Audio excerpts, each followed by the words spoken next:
र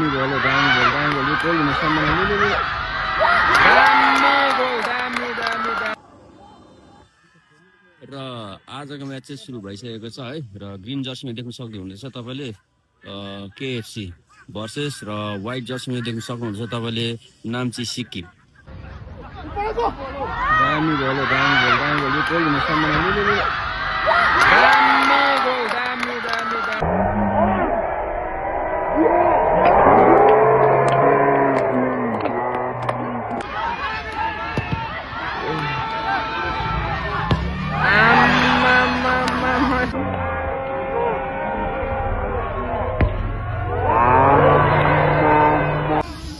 free kick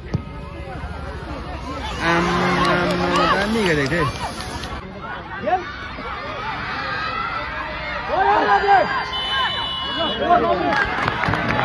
penalty पायो नि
खेलको चाहिँ समाप्त भएको छ है र